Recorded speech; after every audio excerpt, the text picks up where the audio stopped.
Well, I'd like to introduce Audrey Ingram, and she is the author of her current novel is The Summer We Ran, and two others, correct? Correct, yeah. The River Runs South is my debut novel, and then The Group Trip was my second book. Okay. And then this is my third, and it's set here in Virginia. Yeah. Which, you live here in Virginia, correct? I do, yeah. Okay. Is it what, down below Lynchburg, or? Now, I'm up Northern Virginia, about an hour outside of D.C. Okay. Okay. So yeah, welcome to Alleghany Highlands Regional Library.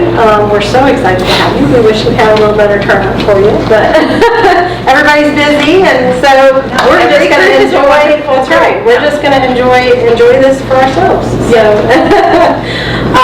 just tell us a little bit about yourself and how you kind of got started into all this.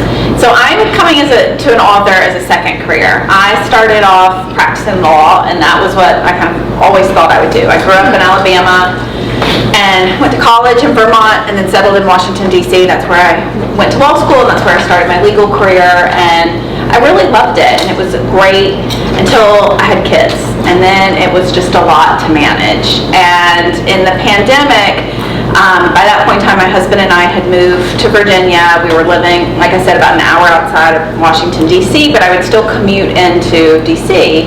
But, of course, everything shut down. So I was at home with my kids, and my law firm was really wonderful, and I said, it's just, I have 3 young kids, and I said, this is too much right now. I need to take a leave of absence. And they said, we understand, and I took a leave of absence from my law firm. But I had always been commuting into D.C. I was one of those super commuters. I'd get up around 4:30 in the morning, drive into Washington, D.C., and kind of start my day. And so I kept those early morning hours, mostly because I just kind of couldn't turn that off in my brain. And I really loved staying at home with my kids, but I also wanted to carve something out that was just a little bit just for me. And that's when I started writing. I was up early in the mornings, and I started writing my first book. And I wanted to write something that I wanted to read at that time in my life that was about a woman starting over and was hopeful, but she had to go through some adversity to get to that hopeful end. And that was my debut novel, The River Runs South, which is set in Fairhope, Alabama, which is where I'm from. And it's been described a little bit like Sweet Home Alabama meets Hope Floats.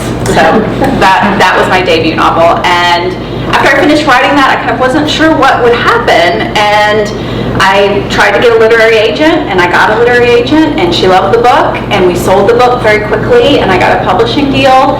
And so that was, my first book was published in September of 2023.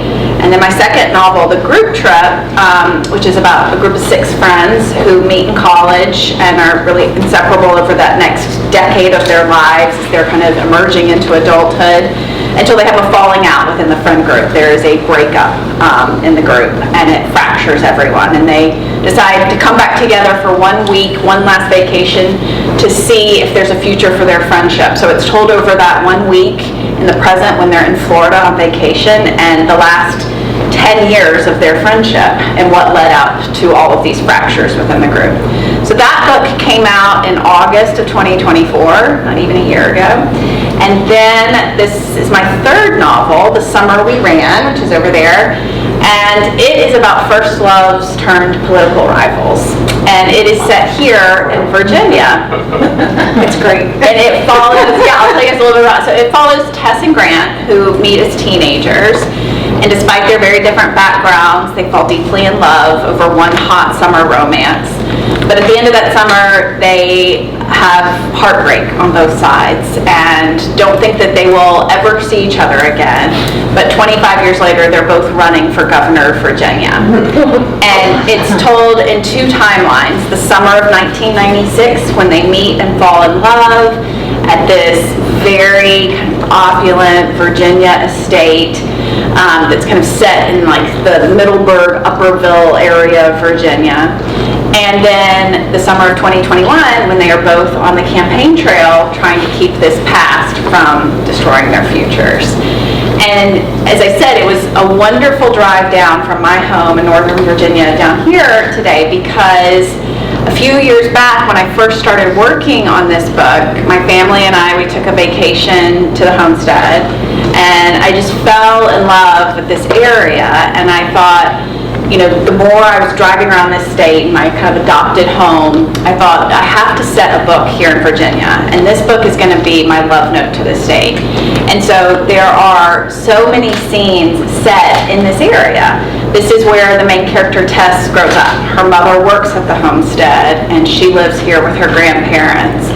And then she is thrust this summer, that she's 17 years old, into this very opulent world in kind of this Northern Virginia fancy estate. And I felt like I pulled a lot of my own background. I grew up in Alabama and went to college in Vermont and was surrounded by all of these people who started, using words like summer as a verb. And I had never experienced a world of wealth, and it felt so different, and I felt so foreign. It was like this fish out of water experience. And so I pulled a lot of that into this summer that Tess has that is really defining for her and really has ripples throughout the rest of her life. Yeah, I thought that was cool, the play on the words, about the word run was just, it was key, obviously, and it had two meanings, basically in the book, and I just thought that was really cool how you did that. Yeah, it's not a book about marathoners. No, Summer We Ran does have a lot of different meanings, but it's mostly about the summer they were running for office. Yeah. And then this summer when they're teenagers and what they're both running from. Yeah, running away from. Yeah. So, did you write as when you were younger, as a hobby? Besides obviously you were a lawyer, but in your younger years, did you always have an interest in writing? Or? I've always been a journal keeper my whole life, ever since I was a little girl with one of those little diaries with the padlock on it, to now, I keep a journal, and that's the way I start every morning, is I open up and I might write pages, or I might just write a couple of sentences, but it's always been something that has been a lifelong part of my process. It's a little bit of my own personal therapy. It's writing things down and processing things through words. But I was an avid reader my whole life, and I love to read, and I have always read very broadly across a lot of different genres. But I thought, I was a very analytical person, and I thought, well, that's my strong suit. I'm going to be in the law and be very practical. And I didn't think I had it in me creatively to be an author, but there are a lot of things. There's a lot of things about my legal career that really did serve me well in this transition. I think one of them is just having a strong work ethic. You work really hard to be an author, and I didn't really realize how much just kind of butt in the chair working through a draft. This book, The Summer We Ran, I started it in 2021, and it has gone through so many different stories. I had to figure out how I wanted this journey of these characters, what was the best way to tell that story. And so it is just putting in the work every day. There's a lot of creativity to it, but it is mostly just settling in and being uncomfortable with knowing that it may not be the best sentence you ever wrote, but you can edit it later. You got to keep on crafting the story and moving forward with the story. So you had thought of, before you actually started writing this particular book, you thought of different aspects of things that you wanted to use, so that, I guess that's how it, how it works. Yeah, I think the idea for this story came about because I'm someone who's always loved political dramas, so shows like The West Wing and Scandal. I loved both of those. There was a movie in the 90s called American President, and I thought that was just one of the most romantic movies. I loved that movie. And then when I was in high school, I worked on a gubernatorial campaign and found, just the world of elections, there's so much heightened tension and just passion behind it, and I loved all of that. When I moved to DC, I didn't love the reality of legislating and the ways in which we can become so divisive. And I've been a lifelong romance reader. I love kind of playing with, everything I write has a love story at its core. But I like playing with the genre and playing with kind of those expectations of different tropes that might be used in romances. So in this one, miscommunication trope is something that is used in a lot of romance novels. People, don't listen to each other, they talk around things, or they don't really say how they feel, and it ends up keeping them apart. And I thought that really applies to a lot of our country right now. We are very divisive right now because we're labeling each other, but we're not listening to each other's stories. And so I thought a story of two people that are running, literal political enemies, running against each other, but who have this past that ties them together. And the idea of playing with that and learning that we've got to listen to each other's stories and how we are defined not by a label, but by all of these events and histories that have formed who we are. And differences don't always have to completely divide us. Exactly. So. Yeah, there's a lot more that we have in common than I think labels would like us to think. Yeah. Well, that's good. Yeah. Do you see yourself continuing on this path of writing? I mean, I can tell you enjoy it.